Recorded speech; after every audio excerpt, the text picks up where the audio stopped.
Welcome, I'm Sarah de Carvalho, CEO of the It's a Penalty campaign.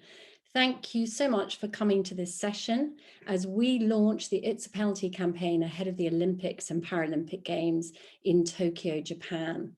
You know, it's been a challenging year for everyone involved with the Games, but because of the postponement from last year, and we really do appreciate how difficult this must have been for all of the athletes. But we are looking forward to a successful event despite the impact of COVID. So It's a Penalty's work during the Games is really more important than ever because of the consequences of the pandemic, which will only increase the 25 million people involved with human trafficking and exploitation globally.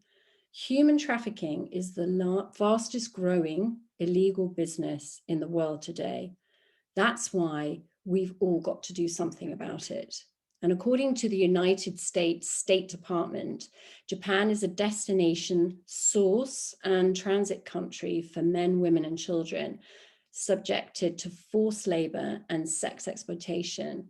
And just last year, there were 5,166 cases of commercial sexual exploitation of children reported to the Japanese police.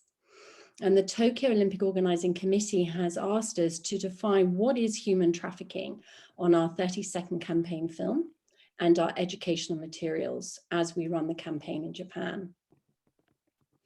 And, we'll be speaking about that today on our panel, together with our partners in the travel and tourism industry, as well as global and local NGOs. So I'd like to introduce our panelists, who are from all over the world on different time zones. Welcome, everyone. Christian Elliott, he is the Global Development Director at A21, our founding partner. Welcome, Christian. Hi, Sarah. Thank you for having me. And we're also joined by other partners for this campaign. Andy Baker, who is the Global Strategist at Rescue Freedom International. Hi, Andy. Hey, Sarah. It's great to be here. Patrick Robinson, who's the Director of Public Policy for Europe, the Middle East and Africa at Airbnb. Welcome, Patrick. Hi, Sarah. Hi, everyone. Me, Kajikawa from Sport for Smile, who's our strategic partner in Japan. Hi, Me. Hi, Sarah and everyone. Thank you for the opportunity. Welcome.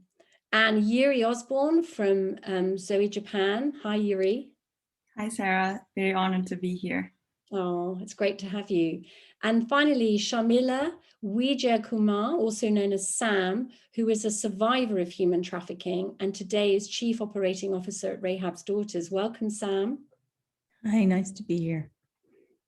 So our goal over the next 60 minutes is for this panel to discuss the power of sport for prevention and education, share what we know is happening in Japan locally, and answer the common questions about human trafficking and exploitation, and give you the important signs to look out for and the reporting hotlines. So the It's a Penalty campaign during the Tokyo Games will educate people about the issue and penalties for offenders and signs to look out for, and it will equip everyone with hotlines to dial if you suspect that you, someone you know, or someone you've seen might be a victim of exploitation or human trafficking. And we do strongly believe that by providing people with this key information, that they can be empowered to make a difference in the lives of potential victims. And since 2014, together with our partners, It's a Penalty has seen almost 17,000 victims protected through our campaigns at major sporting events. And in fact, this is our 12th campaign during a major sporting event. So let's watch our short 30-second film featuring Olympians and Paralympians to launch the campaign in Tokyo, Japan. From today, this video is showing in flight on Japan Airlines nationally and internationally, Emirates and Cathay Pacific. And we're so, so grateful to these airlines for their partnership. And it's also being shown at Haneda and Narita airports in Tokyo, the international domestic airports, and on trains throughout the city, including Tokyo Metro and JR East. Here's the film. Sports has the power to change the world. But please be aware. Vulnerable children may be groomed and sexually exploited for money. Offenders can be prosecuted either in country or when they return home. Your call could save lives. If you see any signs of exploitation, dial this number. It's a penalty.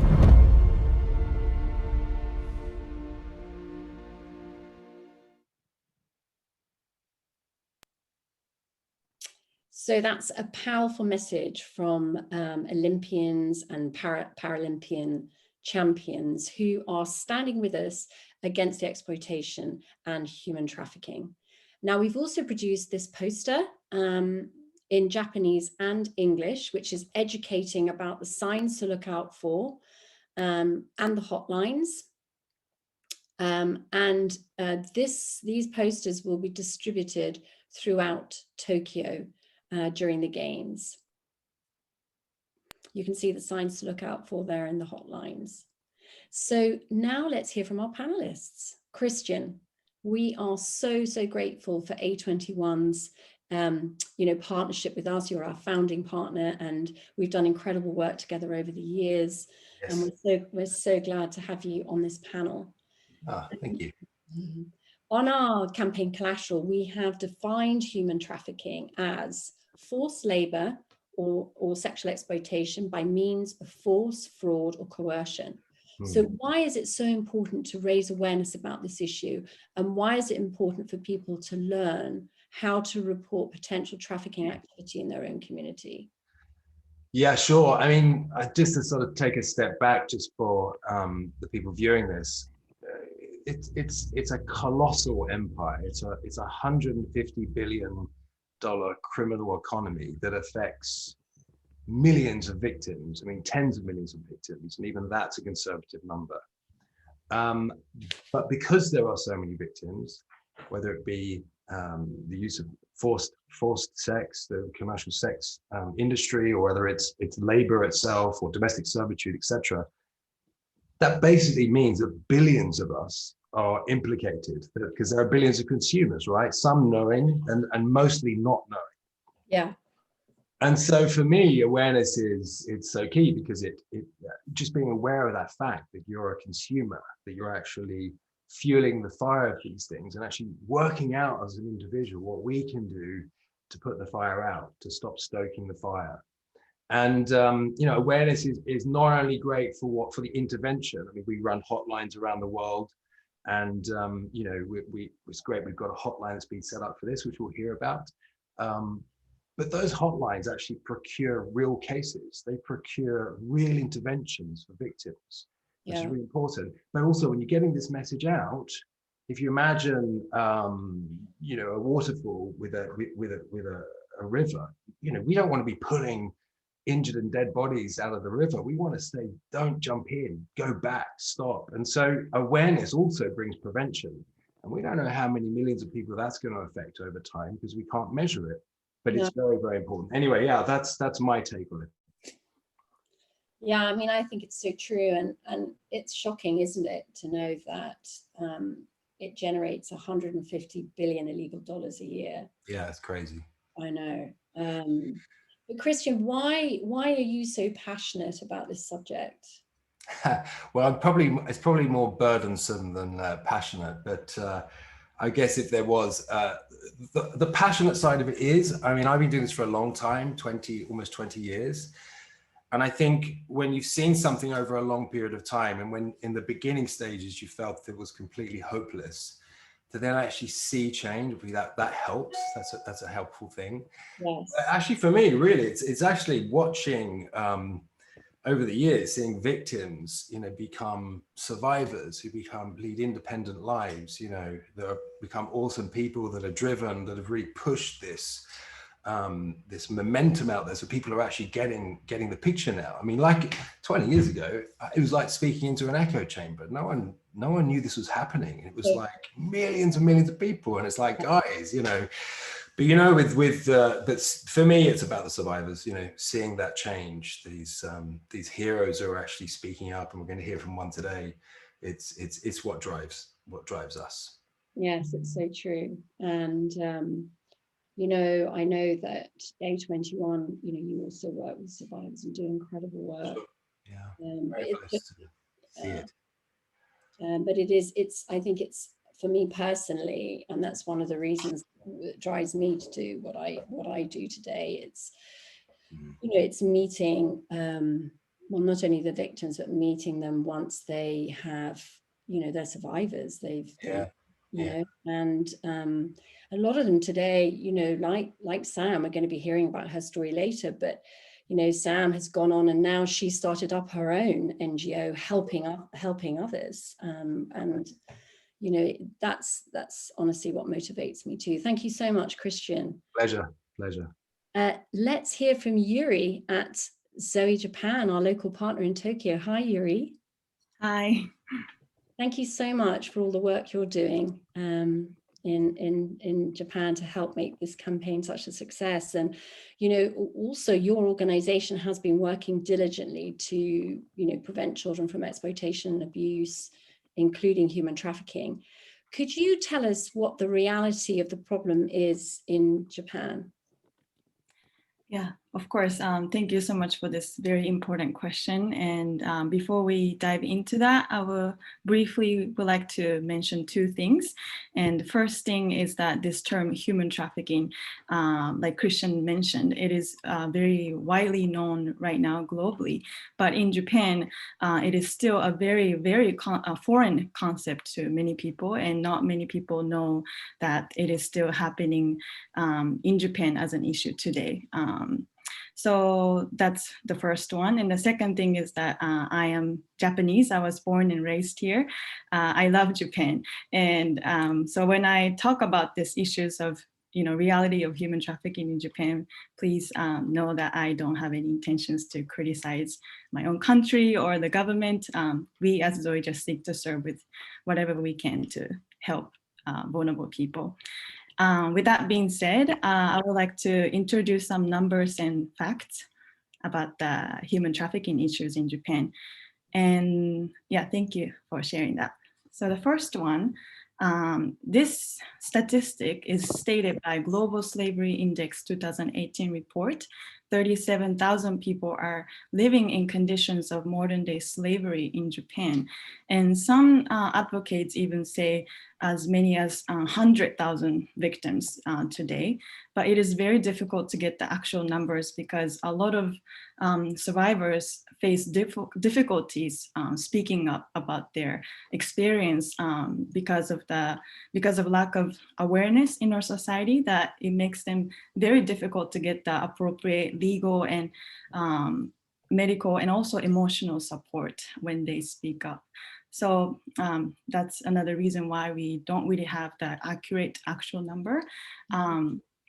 But working with some of the amazing NPOs in Japan in the network called Genotip, Japan Network Against Trafficking in Persons, we hear hundreds of cases like these coming to seek help every year at each organization.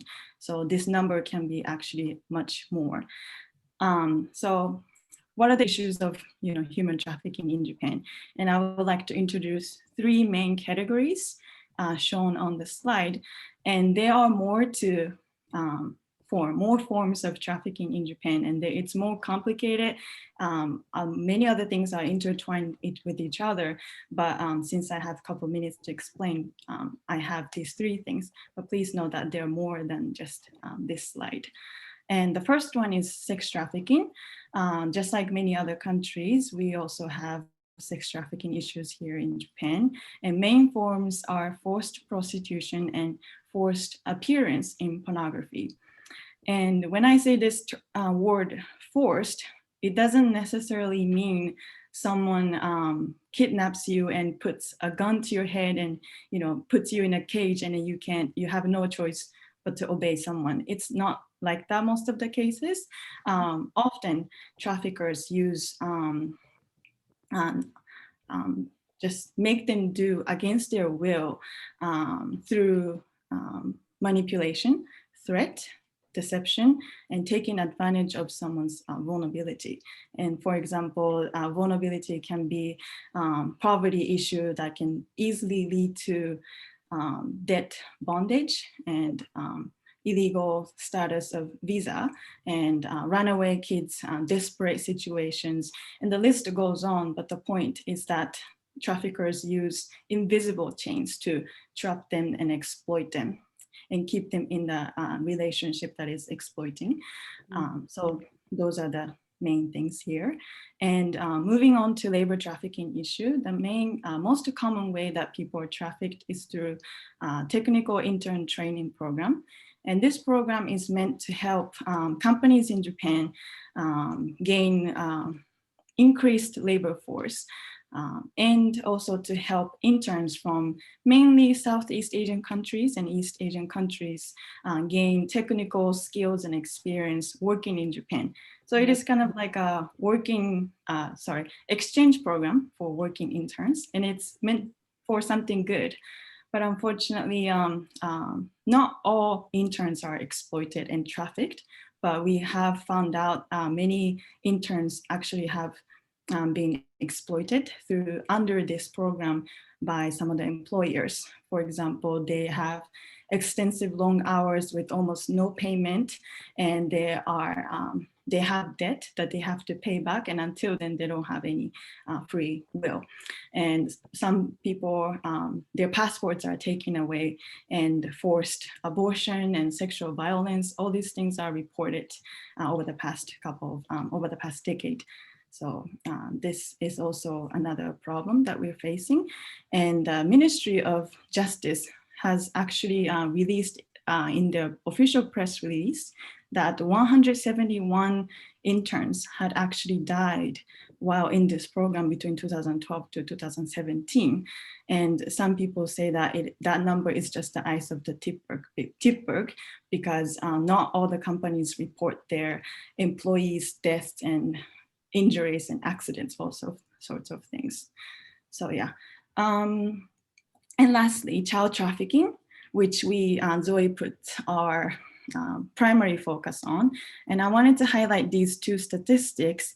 2,409 convictions for children bought for sex, and 2,757 convictions for children exploited through child pornography. Both numbers are in last year. And the reason why I wanted to highlight these is because these, globally speaking, these are considered child trafficking. But in Japan's annual trafficking report, these numbers are not reflected in the report. So that's why the numbers or the statistic that we have is much, much lower than the reality. And it explains why many people still think that it is not an issue here. So yeah, I went through very quickly, but this is just a very overview of picture. I hope it gives an idea. Yeah, so, well, thank you for the work you're doing. And again, it's an opportunity to raise awareness, isn't it? Because the thing is, unless we raise awareness, unless we educate, how are you ever going to change it? And so it's an opportunity, isn't it, for you to be communicating about these statistics, exactly, about the reality of what's happening. And this is, like you said, it's got nothing to do, you love your country. I've been to Japan, I've been to Tokyo. It's an amazing country, an amazing city. And, we're talking about a global problem. No country, no city is exempt from this. And and that's what, it's no country, no city is exempt. And so, thank you for the work you're doing. And can you share why a campaign like It's a Penalty is so needed in Japan? Yeah, no problem. So as I mentioned earlier, that human trafficking awareness is still low, and that's why the survivors face difficulties speaking up and getting legal help and all those things.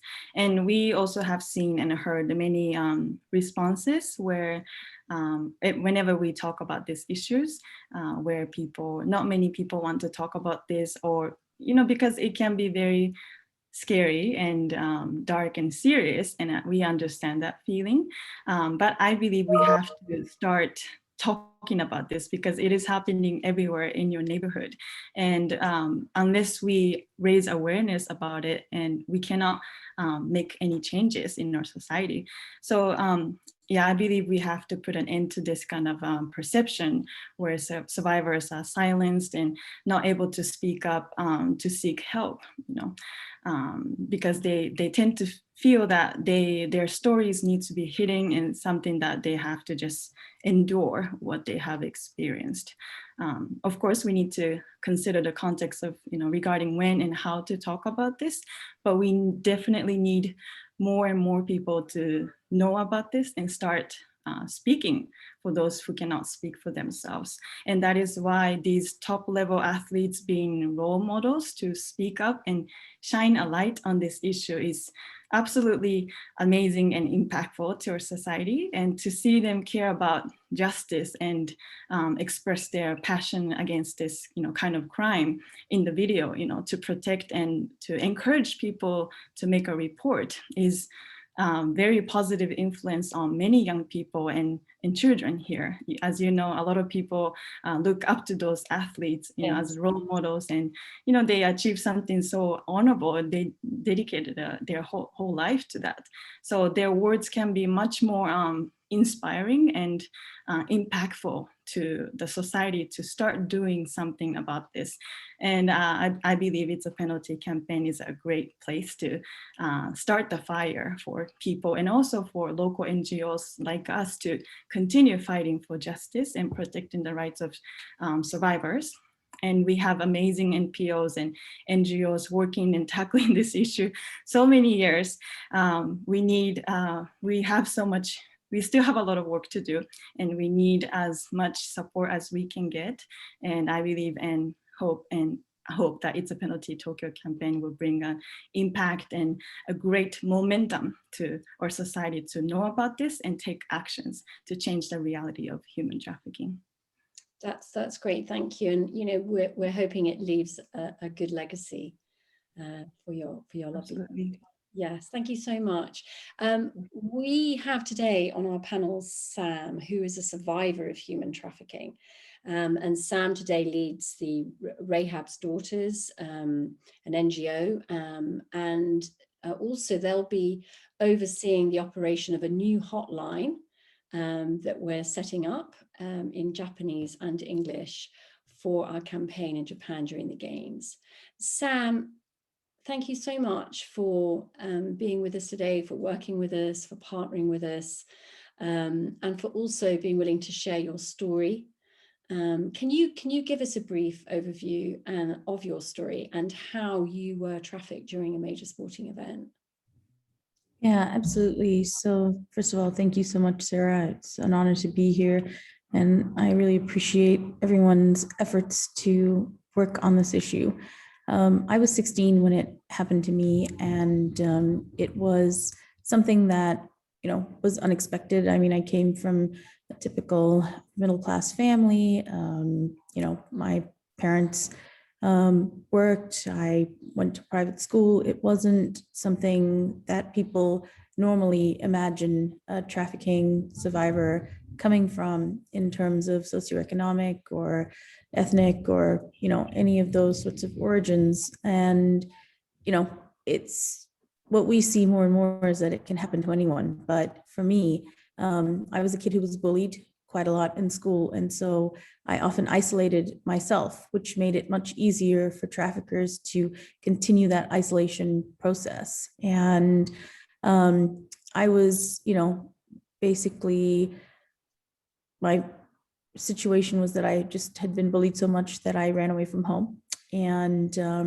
within, you know, 24 hours, I was doing job interviews and I got a job at what I thought was a nightclub. Turned out it wasn't, it was a brothel. And I was kept there against my will for several months. And once I was actually rescued from there, I ended up feeling so poorly about myself that I didn't think I could do anything else. I didn't think I could go home and so I allowed myself to be trafficked several more times. The situation was that I ended up being trafficked at Super Bowl several years in a row, and taken across the country to multiple sporting events, conferences, and similar. So I personally know that it's very difficult for kids like myself at that time to do anything about it, because you don't know where you are, you don't know what day it is, and we're often taken, I was taken to parties and hotels and basically, you know, sat at bars or taken to parties and sold to people. And people think, oh, well, you know, that just happens in the movies. But I can tell you that it happened to me personally, and that purchasers come from every walk of life, and they're people that you just wouldn't think about generally. I was often physically abused and told that if I didn't do what I was told, they would hurt my family. And when I finally got the courage to leave, I was beaten within an inch of my life and barely escaped. So I had shattered cheekbones, I was unrecognizable, and I was very lucky to have my church to help me, but there wasn't a clear path to how do you help someone like this who's coming out of this situation. And thank goodness over the years, this has improved and more research has been done.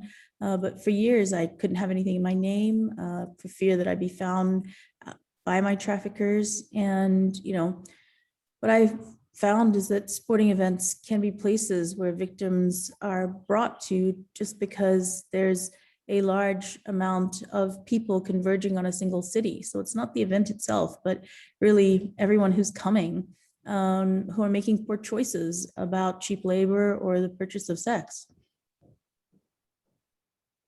Yes. And I think, you know, hearing your story, Sam, you know, even for people that think, well, no, does it really happen? You know, it's shocking. And I'm so sorry for what you went through, and yet so proud to see you today and where you are today. And thank you for being so brave to share your story, because it's people like you that share their stories that makes people like us want to continue doing what we're doing, you know. And like Christian was saying earlier, when we first started It's a Penalty, very few people really even knew about what is human trafficking and does it happen. And today, you know, 5-6 years later, you can see the number. You know, we're working with the sports industry, we're working with the travel and tourism industry, and you know, it's people like you and your voice. You're giving a voice to the voiceless. That's what you're doing. So I want to say thank you so much for sharing your story. You know, I know that, you know, Rahab's Daughters, your organization that you've set up to help other victims. You also have a passion to set up hotlines, because you know, as a former, you know, as a survivor, how crucial it is to have somewhere to go to call for help. And you've helped It's a Penalty set up hotline in Japan, both in English and Japanese during the games. But I think some people watching this panel may think that calling a hotline might not really make a difference. But can you tell us why it is so important to call the hotlines and report, you know, activity that we may see in our own communities, even if we don't have a lot of information to report? Yeah, absolutely. So, you know, Rahab's Daughter's been running hotlines at different sporting events for about 5 years now. And the most recent one that we did was for Super Bowl earlier this year. And I can tell you that it does make a difference. So we were, you know, we had several people call the hotline with tips, and we're able to report those to the National Human Trafficking Hotline or law enforcement or other NGOs that can assist with things. But it also, the hotline allows for people who are in really difficult situations to call and express what they need, right? And we were often, you know, survivors will call, and at the time they're still stuck in the situation and they can't figure out how to get out. And we're able to get law enforcement involved and, work to free them from their situation. So this year we had a situation where they were labor trafficking some folks, and there were 9 of them living in a single apartment, and basically had been brought over from other countries and were forced to work for almost nothing in a restaurant. And apparently that wasn't enough, because they placed an ad to turn one of the young ladies out into prostitution at Super Bowl. And so they were trying to gain customers, and we were able to, work with local law enforcement and local NGO to help them, get out of that situation. And those are the sorts of things that hotlines can do at sporting events, because it's a, short period of time in which people are brought into the city, as I was, just for being turned out into sex trafficking, and sometimes labor trafficking also, particularly for service industries and construction industries and that kind of thing. At sporting events, we see more of that. And the ability for these folks to have somewhere to call is really important. But what's even more important is when people tell us what they see. So, oh, I went to this restaurant and there were tents behind it, or I was at this casino and I saw a lot of temporary shelters, or I, saw someone being beaten in the street, or, I was somewhere and they seemed really too young to be at that bar or that nightclub, or, these are the sorts of things that it's really important that you tell us, because the more reports of that sort of thing that we get, the more likely we can get law enforcement to action things, because it's not a single sighting, it's multiple. And so the more that we understand, the better. Also, if you're staying in hotels, right, what you're seeing in the lobbies, what's happening in the bars, it's super important that you tell us if you see something. We had reports this year of different, things going on, and we would go check them out with our teams and then get law enforcement to come if we were seeing similar things, because obviously law enforcement's time is valuable and there is limited resource. So we don't want to send them on wild goose chases, but we also don't want to endanger teams of NGOs. So we want to make sure that, we're collecting all this information in a way that we can give it in the best way for a solution to be made. And I know from running this campaign now for a number of years that those hotlines, the calls increase, and like you mentioned, it's not sport, it's not the sporting event, it's the fact that event, it's any event where there is an influx of hundreds and thousands of people, the demand increases. And so we see an increase of calls to these hotlines of anything between 130 to 300%. With the run up and during that event compared to the same time period the previous year. So thank you so much for sharing and for encouraging us to call that hotline if we suspect anything. Thank you so much for your partnership in this important campaign and for all the work you've been doing to help us make it a success. So grateful. And your organization, Sport for Smile, is based in Tokyo and uses the platform of sporting events for social positive change, for the greater good. But what is your goal in Japan locally as we work together to raise awareness? And what good do you see coming out of the It's a County campaign? Thank you, Sarah. And thank you all the panelists sharing your insight and information and personal experience. I was so inspired and really amazing to be part of this team. And it's always great to work with good people, especially by harnessing the power of sport, which is the mission of Sport for Smile and of mine personally as well. And I was lucky to come across with you, Sarah. Yeah. A few years ago, the conference in New York where you spoke about It's a Penalty. I was so inspired by your vision and actions, but at the time, I couldn't have imagined I would be leading this campaign in Tokyo. So thank you for asking me to do so in the first place. It's such an honor and pleasure to be part of this meaningful campaign.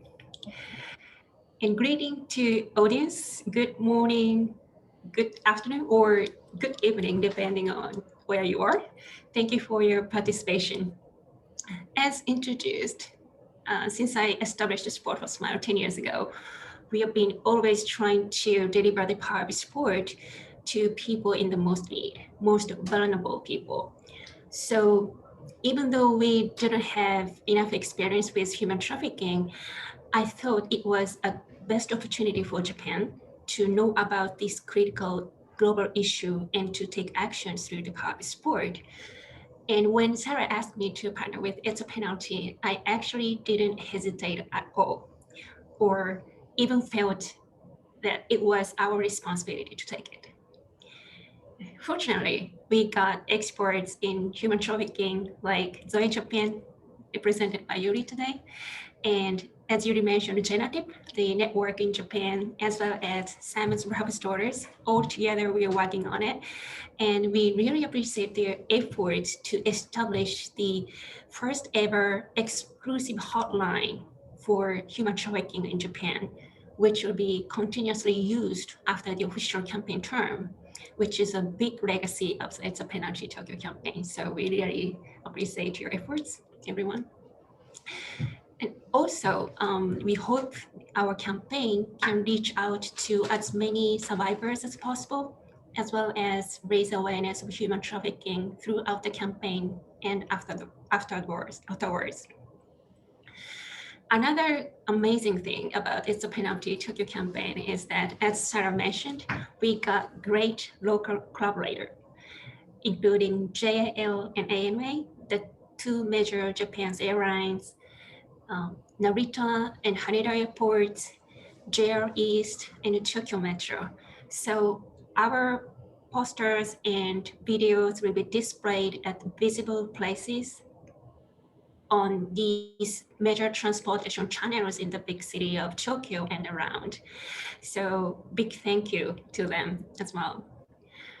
And of course, we appreciate all the athlete ambassadors of It's a Penalty Tokyo campaign, including the two from Japan, Naoko Takahashi, the Olympic marathon gold medalist, and Naoki Yasu, the wheelchair fencer, who all made this amazing campaign possible, demonstrating their courage to help vulnerable people. And we hope more athletes in Japan and the world will follow them, and we can bring about good change for Japan. It's actually been a long, hardest way, as Sarah mentioned, to come here, but it's really great we got here finally. And we sincerely hope It's a Penalty Tokyo campaign brings about positive change and smiles in Japan and the world. Thank you. Can you share with us why you're so passionate about using the power of sport for social change? Thank you for the question. Okay, I will share a bit of my personal story around sports. In childhood, I was a very active girl, as you can imagine. And I had played basketball for more than 20 years. Basically, I liked playing all types of team sports. So I can say I learned most of the life skills through sports. And I know through my own experiences that sports is great, friendship, teamwork, respect, setting goals, and making efforts, etc. And when I volunteered at the Nagano 1998 Olympic Games, I realized the amazing power of sports to connect people, the power of sports to get people united. And I learned that sport can work as a universal language, and then started to think about how I can use the power of sport for a better world. But at the time, I didn't really have concrete or creative ideas of using the power of sport yet. And I think I got the inspiration and courage to take actions through my experiences with studying sports administration in the United States, traveling globally, as well as with global community of sport for social change. I have been in the past decade. And I also learned a lot from global best practices of sport for social change programs that have been implemented all over the world, which helped me move ahead significantly. So I really appreciate my mentors and friends of global community of sport for social change. And thank you again, Sarah, Giselle, Beth, and It's a Penalty team for amazing creative works, as well as the It's a Penalty partners, including today's panelists, for working together. I believe, as It's a Penalty repeatedly says, together we can change the world, harnessing the power of sport. Thank you, Mee. And I think you're right. It's sport is a great leveler, and it brings everyone together. And what excites me is to see even these panel, all of you, and from where you come and the organizations you represent, and the fact that it's actually when we only come together that we can really make an impact. So we are delighted to be partnering with Airbnb. Patrick, I know we worked with Airbnb earlier this year during the Super Bowl campaign in Tampa. And, you are creating at Airbnb a culture that empowers your employees and your host homes to help prevent abuse, exploitation, human trafficking through educating about the signs to look out for and the hotlines.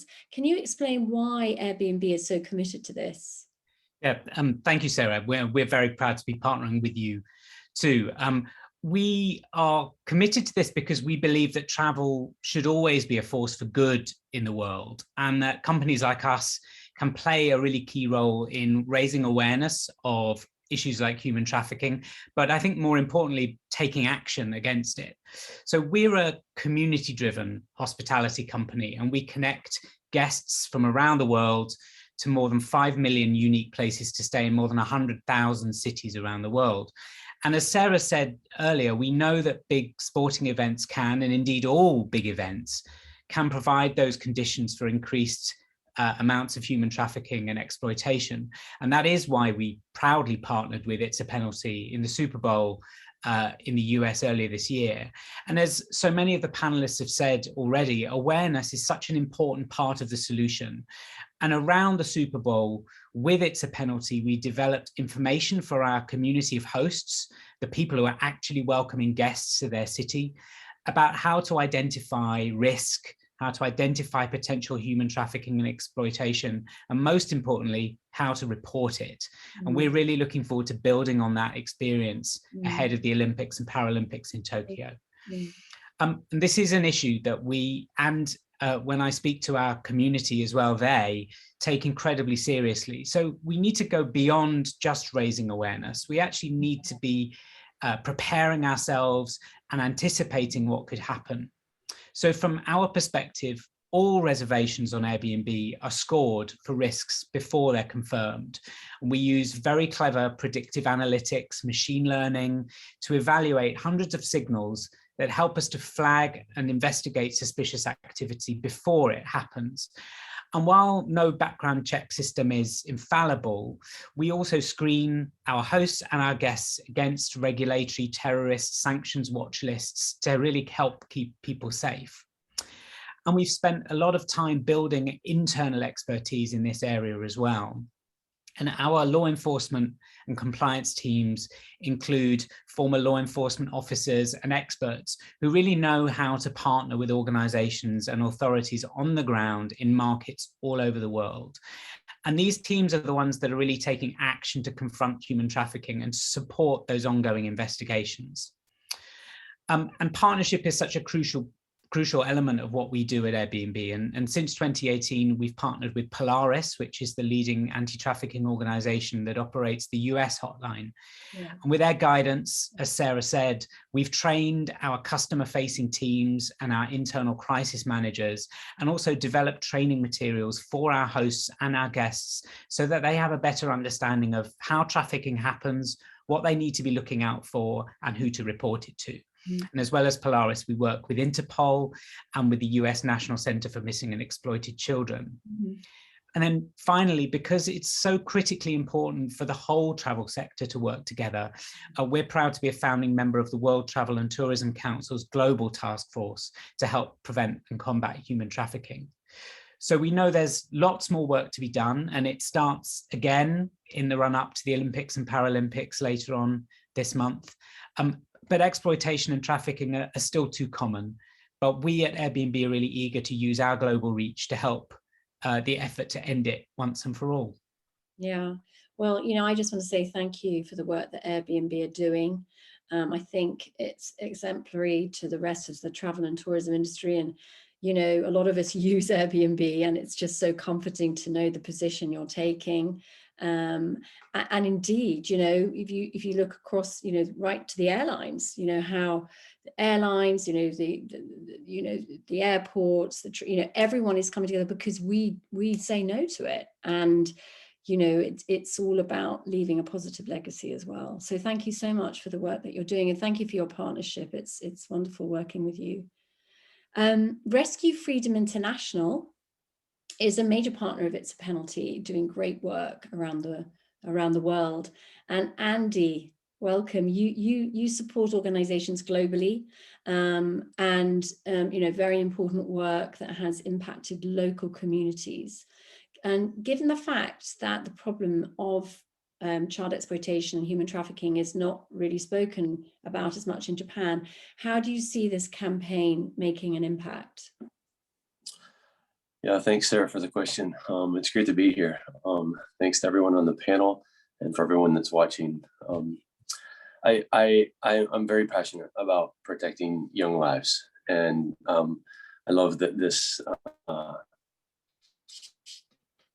campaign is using a really key moment in history to do some really good things. I love sport. I love playing sports. I love leveraging that. I think it brings people together. Yeah. And at the same time, I think we need to be honest about the risk that we've created when we bring such a large population to a certain place. I grew up watching the Super Bowl. I played American football, and I understand that. But I think there are some implied risks that we need to address as a global community, and children would be top on the list for me. At Rescue Freedom, we believe in a model that protects young lives, that we do prevention before it actually happens. It's a better use of resources, and I think awareness campaigns followed up by action is the way to go. And so it's just great to be involved in so many projects around the world. I was interested to find out that there's actually a lot of disadvantages right now in Japan for this issue that we're all passionate about. I learned that the age of sexual consent is only 13 years old in Japan. And so I think we would all agree that that's pretty low at an international level, and that that really puts a young person at a vulnerable time in their life really at risk. If I were a young girl, I'd wonder if I could walk to school. I'd wonder if I was safe to get an education. I'd be asking some different questions than I would in a different society where that age is a little bit higher. I think there's also an issue of education. Recently, just this year in February, Japan polled their folks, and they said, should we increase that age of 13 or should we decrease it? And 49% said, we don't really have an opinion. And that was staggering to me, because I thought, this is the world's third largest economy, and they don't really have an opinion about this age of sexual consent.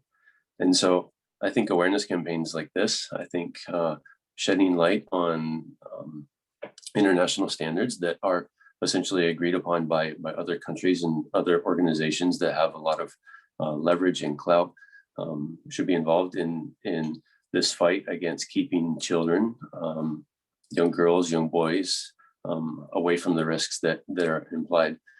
I think there's also cultural implications. I think it's, what's the number? 42% of an estimated 42% of men solicit prostitution in Japan and use services. And if the age of consent is very low, there's a lot of danger there. And so I would look for laws that protect, laws that actually increase protection for younger populations, and actually greater prosecution.